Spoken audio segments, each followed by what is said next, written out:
Hey guys, I'm Brion Sims-Johnson with Reasons Beyond Myself, and today with Beyond the Badge, we're at the Grapevine Public Safety Building to check out Grapevine Police Department, so let's check it out.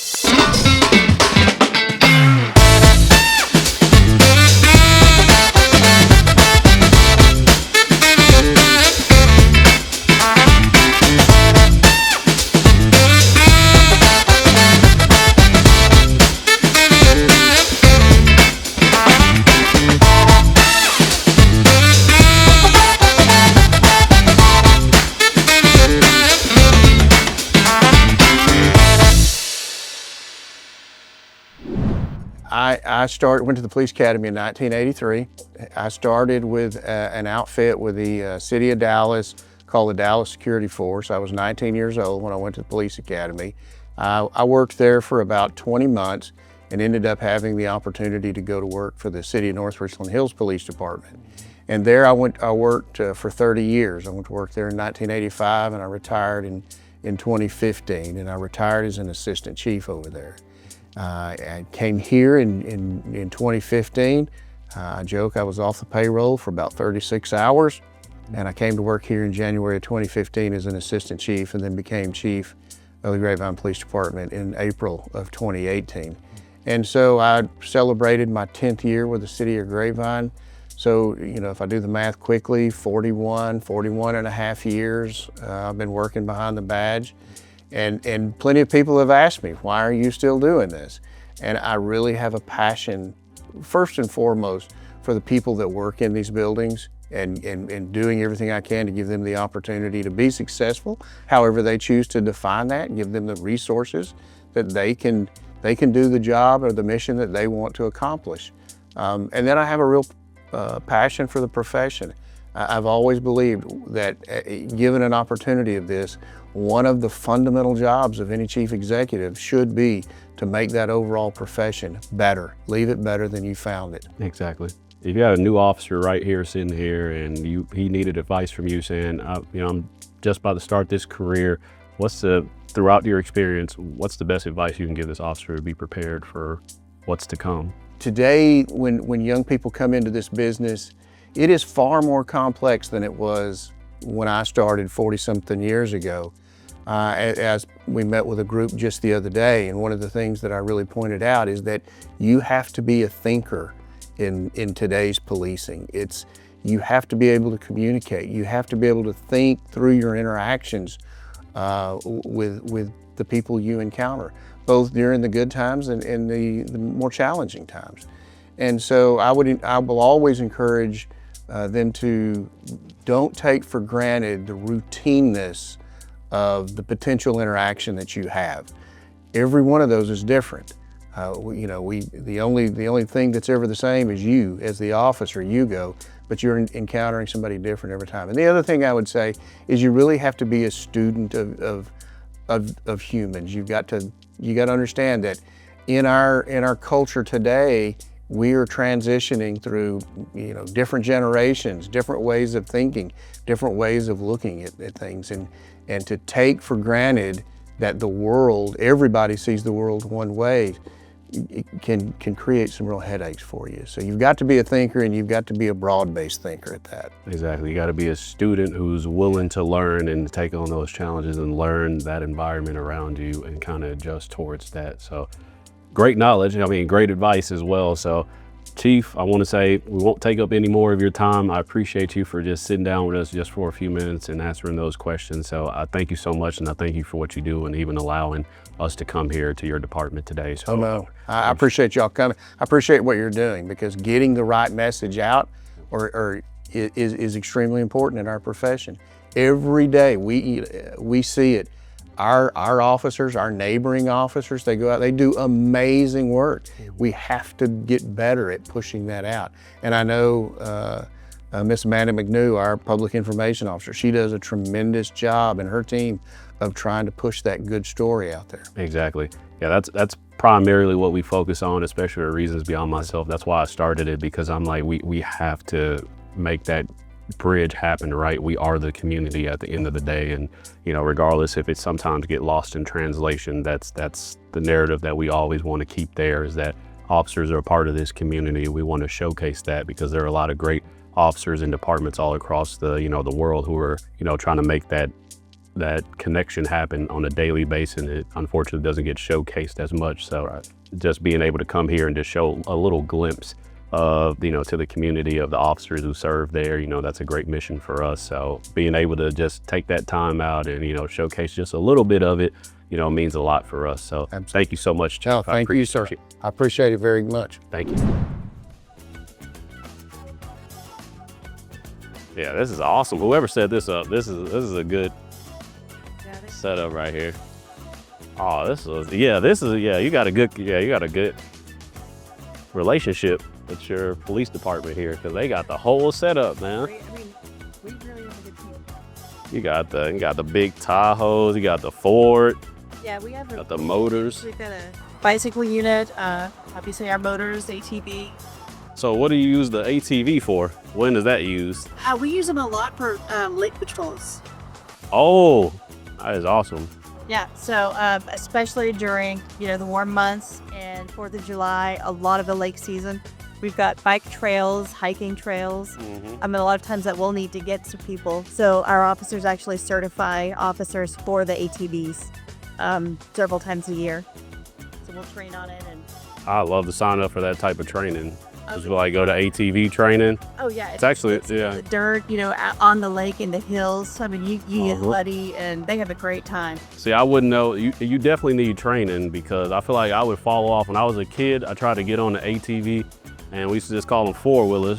And then so we used to get on the back of them, and then I didn't know it juiced off that fast, and I almost flipped off the back of the whole thing just starting off. So then I was terrified of it from there. So yeah, I definitely need to go through a training course on this. But yeah, this is awesome. So we got the bike, we got the Tahoe, we got the ATV, we got the bikes.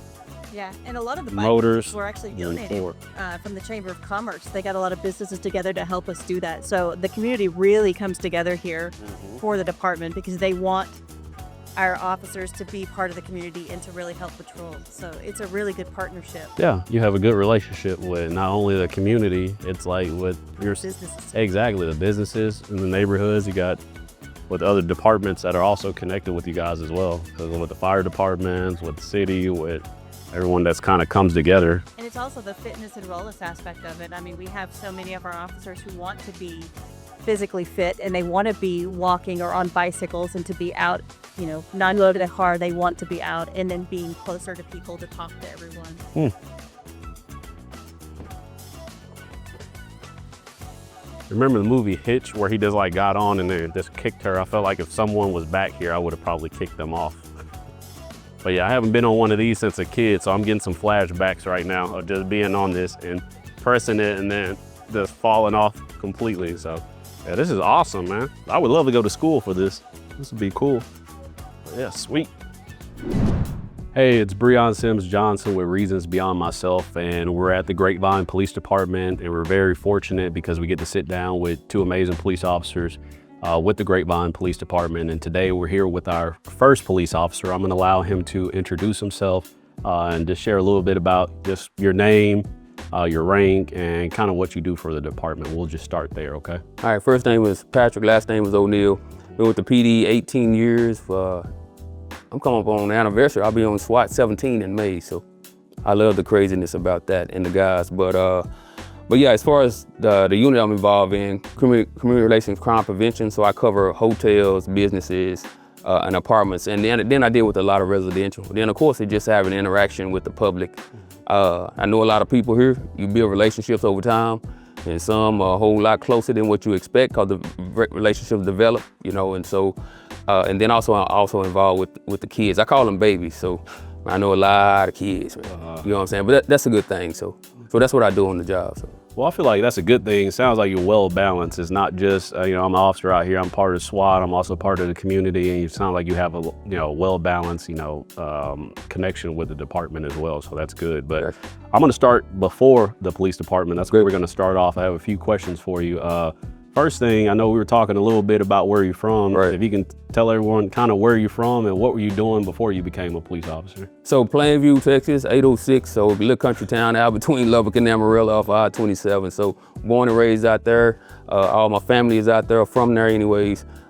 Went to college, tried to play a little college basketball. You know, you graduate, go to grad school, finish that up. My goal was to do the FBI Secret Service thing. So I started that process, and I'm a mama's boy. So the questions are asked, you know, eventually you have to get to a point to where you choose where you want to be in the region, right? And so for me, being that you're coming right in, most people won't get where they want to go, and most of the candidates or applicants, they want to stay south, you know, Texas, Arizona, stuff like that. So during that process, I was told, well, man, you probably gonna end up somewhere cold. Me and cold don't get along. That's number one.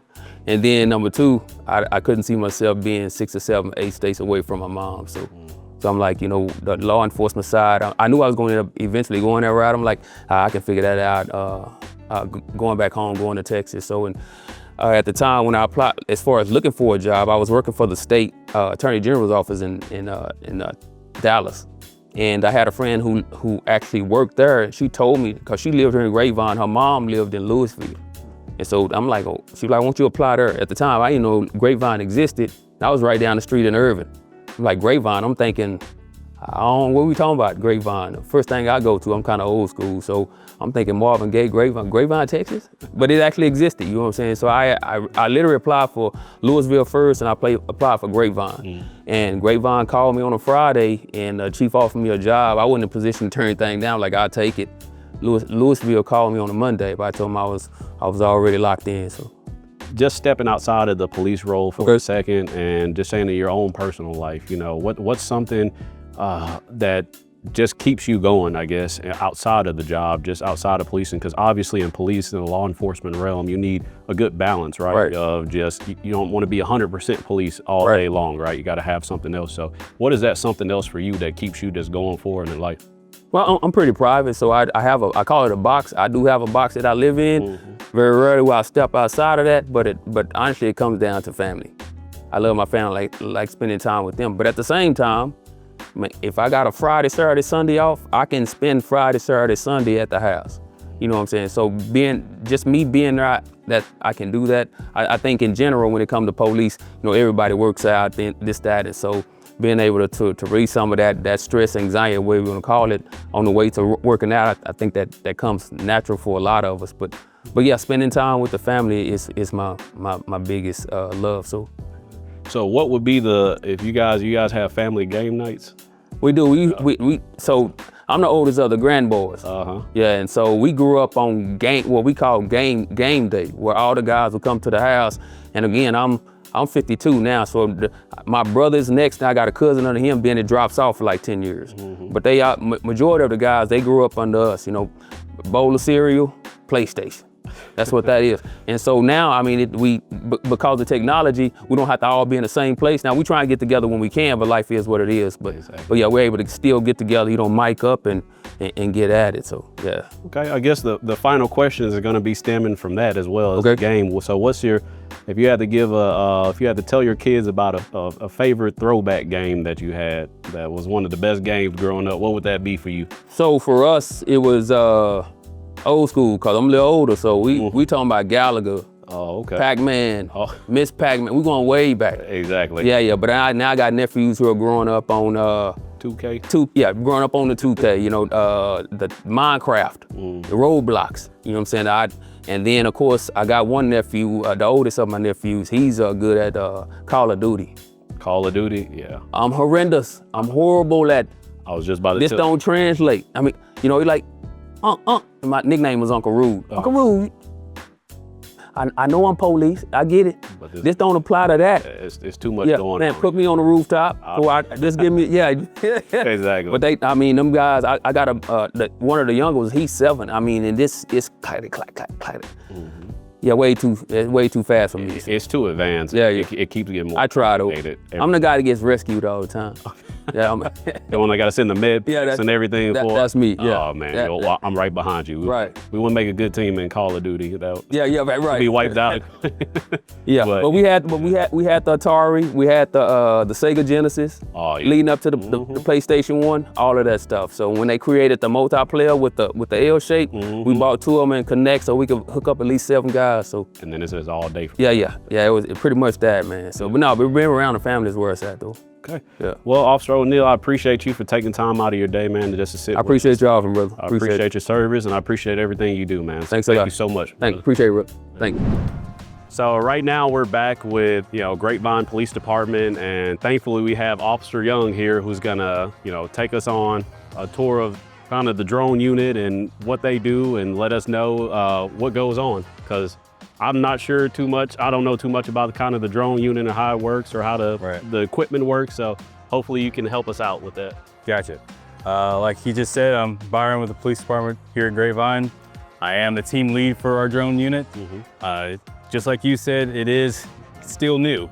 Even though we've been building this program ourselves for about 4 years now. Chasing technology. Technology is a big part of the world and how it operates, and why not incorporate it to the police world, which is what we did with the drone unit. We use this thing for multiple purposes, mainly like missing persons or missing children. We have a lot of area, like our lakes and things like that, our open grounds and wooded area. So it helps us and provides us with like thermal aerial view, so we can search a large area without using that many resources from our officers, right? But I mean, a drone doesn't get tired, it just runs out of battery. Person, they need water, and you don't want to put them in different terrains and things like that. So getting close to the water, going out and looking at a boat to make sure everything's okay and safe on the boat. We have a lot of 4th of July events here, and we have a lot of people that come to our lake. So we use that for kind of surveillance when we have someone missing or a boat problem or something like that. So it's also used for, the crime aspect of it as well. So burglaries and things like that, so we can provide aerial coverage without putting our officers in danger. I also use it for our SWAT team.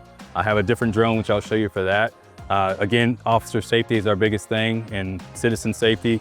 We use it for the SWAT aspect is if we have, a suspect or somebody who's wanting to cause harm to a citizen or somebody else, or wants to do harm to one of us, why not put a piece of equipment inside that we can replace versus a human life? So that's basically the gist of it. So we'll walk over here and check it out if you want. So obviously you see it's a drone unit, it's a marked drone unit. This is one that when we first started the unit, we trial and error, right? So the trial and error was, we realized that we bought our first drone, which is similar to this one. And when we acquired this one, we put it in the air, it runs out of battery, then we come back and we put another one in, then eventually run out of batteries, right? And so now the drone is down because we have to bring it back to the PD if we're at the lake. That's a good distance to travel. So my thought was, if we had a system to where we can maintain that charge, we can keep a drone in the air For a lot longer. Exactly. All right, so we developed this car and partnered with a company, and they put inverters and they put a charging box here where our batteries are constantly charging throughout the whole day and throughout a shift. So that way we can kind of keep eyes in the sky, so to speak, as long as we can, right? So you have this different platform, which is a smaller platform, but it is built with an 8K camera. It has thermal imagery, right? So we can go and see at night, IR and late, things like that. So if we're going through, like I said, our parks, going through the woods, you can pick up, people running or people walking or animals. I mean, we found a whole bunch of deer at our lake and our parks, right? Exactly. But for the most part, missing persons is easier for us to identify them with that thermal, right? And then you have our smallest one. This is gonna be my little bumblebee, right? I call it bumblebee. But this is my SWAT one that I use for our tactical operations, right? So I can send this inside of houses. This one I'm not gonna find a house. And when I unfold this one, this is what I'm gonna demo later, right? Oh, wow. When I unfold this one, it's pretty large. I'm not putting that in a house, right? Exactly. So this one right here, I fly that one in the house, and I usually actually use FPV goggles for that. So it's attached to my tactical helmet. So with that one, with the smaller one, you're maneuvering that one all throughout a house. So you go through windows and windows, whatever it is. Oh, I'm man. searching the whole house without putting the body in there. What if it bumps something? What if you're going through there, you hit the stairwell? Is that Yeah, a so the good thing about these, they're guarded, right? So all the props in there, so it keeps going. It'll go. Now will it actually fall to the ground? Certain instances, it will do that. but luckily we can recover it, or we pull another one in You there can put it right back up. and put it right back up and keep going. Awesome. Yes, sir. And it records the whole time as well. And this will so- record, that one records, this one records. Okay, awesome. And like again, just over the car, again, we have a monitor here. So this is like an incident command vehicle, so that was my mindset on this too. When we have a large extended scene, like we're looking for a missing person or a missing kid at the park, it can go a couple hours, right? And so then we'll have everybody here. And so to prevent them from having to go over my shoulder or one of my pilot's shoulders while we're flying, because we're trying to focus on that. And we got, you know, our command, our powers to be asking for information.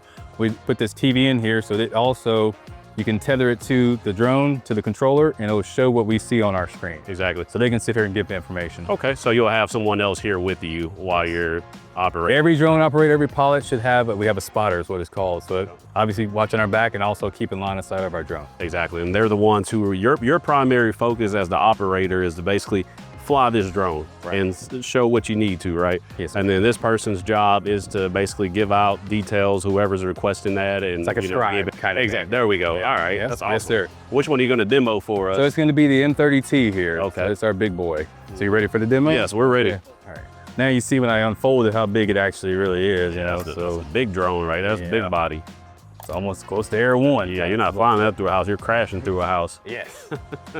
Taking out the window with I can that. tell you right now, they would know we're coming with this thing because you'll hear it here in a minute. That battery, that tells it all right there. It takes two. Oh man, that's just one of them. Yeah. Okay, that's All right, so I put my batteries in. Let me get out the way. I'm Slow it up. smack. No, it's there. You tell me where I need to stand. Just clear props when I start it up, and then we'll be good to go. And this is our smart controller that we use. I mean, you got smartphones, and then you got smart controllers for drones. So it's touch screen and all that good stuff. A little dirty right now. It literally looks like a video game controller. I told you, right? You get in there, it's like thumbsticks, and you're good to go. Well, like an Xbox. like a controller. Switch or something like that, you know? Nintendo DS. And this thing has a speaker, and it speaks different languages, so we can loud hail, and you can call out. So if, say it's a missing person, that's a child, we know her name, so we can record her name, or we can do a live talk. We can actually call out, hey, Amber, this is Grapevine Police, where are you, you know, type of thing. Or Okay, so you can preset it, or you can or I can speak, just speak directly into to it. it. So negotiations, we can do that, or negotiators, Oh, that is awesome. they can do that as well.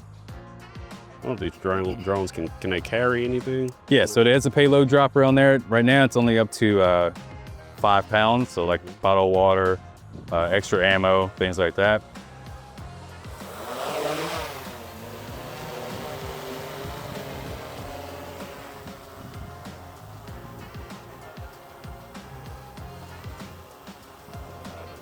So then, every time you put it up, you do like a test operation, right, to make sure it's all responding right, and then you go. Here, take off. Yep. And then I transition to the controller myself, and then I just altitudes here, right?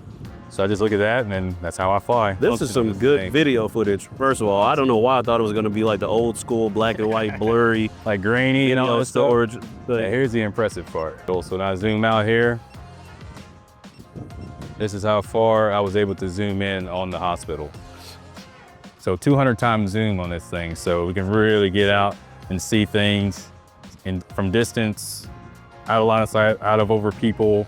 We're not flying over people, right? So we can go in and zoom in as far as we want. So you can maintain a safe distance and effectively see what's going on. Exactly. So if something's going on at the gas station, I need to see something over there, I just zoom in from where I'm at right now, which is still in the back of the PD parking lot, right? So without capturing this directly from here. And I'm at the front door of that store, which is, again, this far away. Yeah, that is awesome. So you see she's getting out. Now I can see, I can just follow her with the camera. So if that was the missing person that we were looking for, I can lock in and then start giving that information to the officers that are on the scene with us, right? So it's basically the same thing. I know if you saw, you know, most folks that see like car chases or videos, YouTube and all that stuff, they show the helicopter. It's basically a mini helicopter. That's basically what it is. Hey, you gave us a lot of information. Yes, I would sir. say thank you, Officer Young, again for sure. you know, showcasing the drones to us. That's awesome, man. Taking your time out. I know you had to duck back over here. I know to where help us out, but man, thank you so much for showing us the drone, brother. No problem. Have a good one. So next up, we have Sergeant Phifer with the Grapevine Police Department. I'm gonna allow him to introduce himself, and you could start off just saying, you know, your name, your rank, and you know, how long you've been with Grapevine Police Department and kind of what do you do? Okay.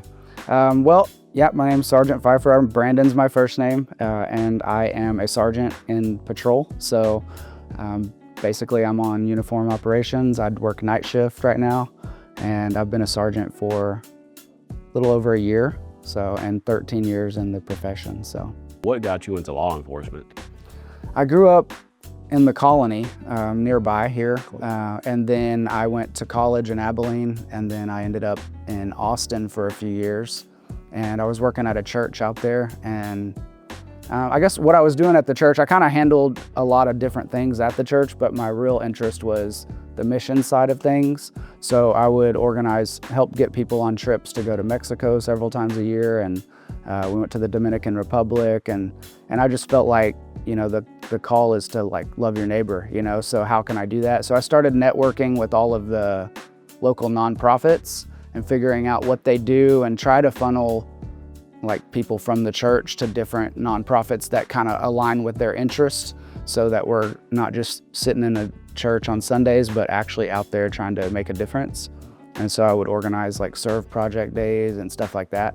So that's what I was doing. And I kind of had this shift that was happening where I was like, this is good and meaningful, but I don't want to be the guy organizing it. I want to be like the one out there doing stuff, you know? So that shift was like, okay, well, how can I go bring light to the darkness? That's kind of like my go-to mission, you know? And so that kind of led me to think about law enforcement. And so I just started opening some doors, and they opened up pretty quickly. And so that path kind of just fell in line when I started opening that door. And so that led me out of Austin back up to here. So. Oh, awesome. Yeah. So I think what's pretty cool about what you just said as well is just that ability to serve, you know, start at, like you said, helping out with churches and then missions, because I've been to Guatemala and that was an awesome trip. I didn't go to the Dominican Republic one. That would have been awesome as well. But good. Just having that already ingrained in you before you jumped into law enforcement. Yeah. And I guess when you made that decision to step up and you were like, you know, I want to make a difference. I want to get out there and do something else and enter this, you know, police force. And did you start off with Grapevine Police Department? Or did you? Okay, so you went straight into it. So how did that come about? Why did you choose Grapevine Police Department? I mean, I was in the Austin area, and I knew I wanted to come back to the DFW Metroplex. We had our first kid, and I was thinking like, yeah, I can get back closer to my mom, you know, be around grandparents and stuff. That could be helpful. So maybe we should go back to the Metroplex, you know. And so that's what I started, opening doors, and I did I think it's called the PAC test. It's basically several cities that do one test, and then they can all pull from that information. So I did that first, and then I did the Grapevine test, and then Grapevine called me, and I went through that whole process, and they hired me on. And then the day after I got the job here, someone from Colleyville called me to see if I was interested. So I was like, well, I already moving forward with Grapevine. And so that brought me out of Austin area to here, and I've been here since, and it's been a good city for me, so. So it started off as the PAC test, and that could have been from how many agencies? I think it's 6 different agencies. I don't remember which all ones were part of that, but that was my first kind of taste of what it's like to do the written test and the physical stuff, and just kind of see how it all plays out, you know. So obviously, I always say that, you know, it's easy for someone, they always say it's like a good salesman, right? If you have a good salesman, you know, a bad salesman, you buy something and then you feel bad about buying it afterwards and you're like, man, I made the worst decision ever. Yeah. But it seems like you've been staying here for how long now? 13, yeah. 13 years here out in Grapevine. So obviously something kept you here at the Grapevine Police Department. So what's been that factor, at least? I know there's probably a lot of factors, but what's been those few key factors that have kept you here and say, you know, not only did choose this city, but now I'm here with this city and I'm staying here for the long term?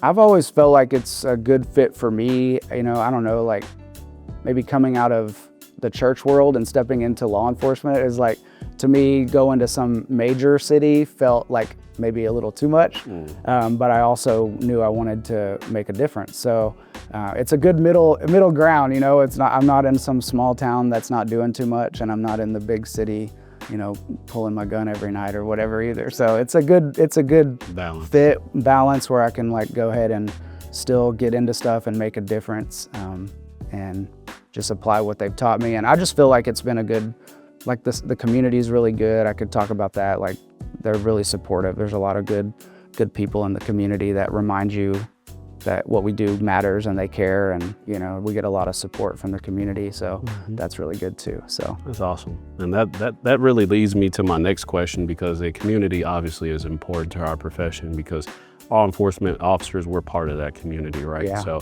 what's something, I guess, outside of this job, just stepping outside the role of the uniform of a police officer, what's something that you do outside of this this profession, I guess? Do you still serve with the church sometimes? Do you still help out with the mission trip? Or what's something, I guess, that you do outside of? Man, I do a lot. I stay really busy outside of police work. I did start, my friends in Austin had started a nonprofit that feeds people in the community, like homeless and low income, and so I brought that up here out in the Justin area and got a couple sites going out there.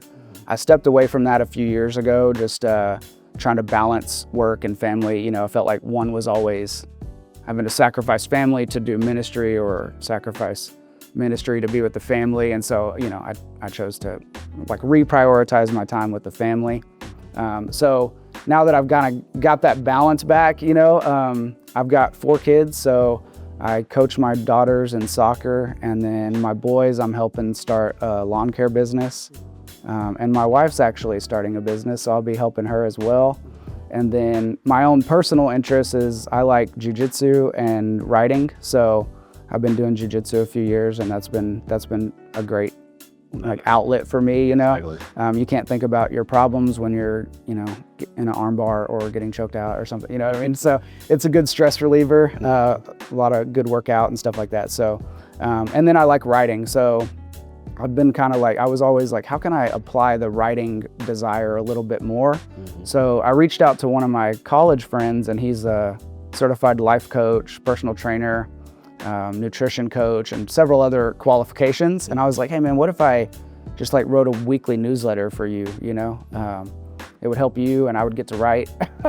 And so he was like, yeah, that sounds great. Well, that's kind of snowballed into like starting an online men's community where we can encourage men to like not live lives of quiet desperation, but kind of tap into like their purpose and their meaning in life, and like not be swallowed up by just the stress and responsibilities of providing, but how can you do that in a way that actually aligns with what you were created to do on this planet. Exactly. So yeah, that's kind of been, it's a new adventure for me, but it quickly moved from writing to like starting a whole online community. So it's been fun. Well, what I like about what you said, as well as you see that's your life, and even before we were talking about it, it's like undersold it for sure, because of so many great things that you do. Is like you said, it's about balance, and in the law enforcement role, that's really the key concept. It's like not only are you being a police officer, you're being a man of your family. You're out there doing outreach, you're helping assisting friends with projects. You got projects, and you're doing so much. And we step into this role every single day, and unfortunately they don't always get to see that. Yeah. We step in that uniform, but just highlighting exactly what you're doing, man, is amazing. So I'm thankful for you even sitting here, but can't let you go yet until one more question that I got for you. Okay, this is gonna be kind of a random question, but if you only could eat one food for the rest of your life, like one dish for the rest of your life, what would that be? Well, so I just told you I'm helping my friend out with his coaching business. He's like a personal trainer, so he's like all on the carnivore diet. So I should probably pick something in that role. You know what I mean? If I was picking something for myself, it wouldn't necessarily be the healthiest option. So, but I think I lean towards like some steak or some burgers.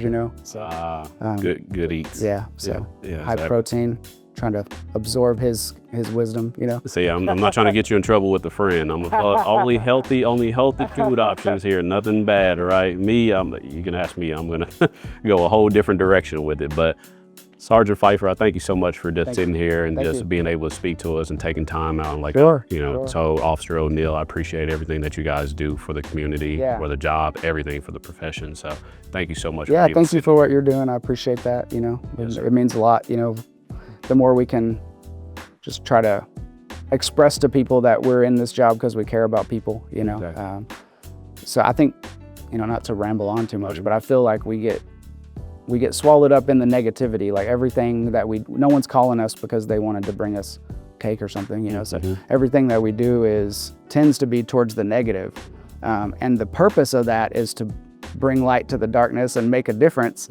But if you're not careful, then you're just constantly surrounded by that negativity. And so it's important to kind of remember like the positive aspects of why we are the ones that are willing to run into the darkness, because there's people that need that. We want to bring peace, you know, and some goodness to the world. So you're highlighting that. So man, you're giving me compliments right here. I definitely appreciate it. But like you said, just even, you know, piggybacking off what you're saying, you know, bringing a lot of that light to the darkness. And that's why we stepped in this world, because we wanted to go out there and do what's right. Yeah. That's our mind state, and we're going to go out there and make a difference. And unfortunately, like you said, a lot of times, you know, sometimes that negativity gets too much highlight, and, you know, not a lot of stuff that we do on the other side of things. And so, you know, it's one of those things. But even sitting here and showcasing just a little bit about, you know, you and, you know, Officer O'Neill, and just saying, man, these are amazing guys right here, and just showcasing a little snapshot of that life. Yeah, O'Neill's a great guy. I mean, the stuff that he does for the community is pretty amazing. I mean, I run into people all over the community that like, you know O'Neill, you know O'Neill. Everybody in the community loves O'Neill. I can see it. He's very personable person. Yeah, exactly. Yeah. I can definitely tell. And my family's from the country out there in Mississippi, and then out in St. Louis. So a little countryness, I definitely, you know, connect with it a lot more. So I think that's why I probably picked the South, you know, from the Midwest. Right. Exactly. Right. But thank you so much. Yeah, bro. thank you, sir. Appreciate it. So this concludes my visit with the Grapevine Police Department, and man, I had such an amazing time here. The Grapevine staff really treated me with the utmost, you know, hospitality in the world, and they showed us so many cool things.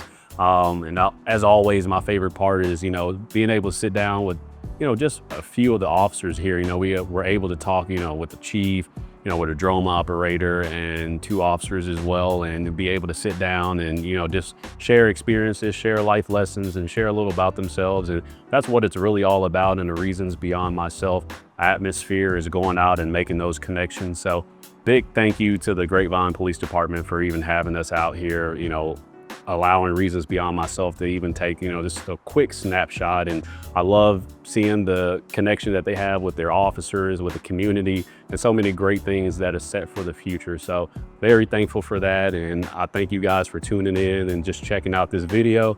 And make sure you guys, you know, stay tuned for, you know, future projects that we have going on, or what police department is going to be next. So thank everyone. Thank you to Grapevine Police, and thank you all for checking it out.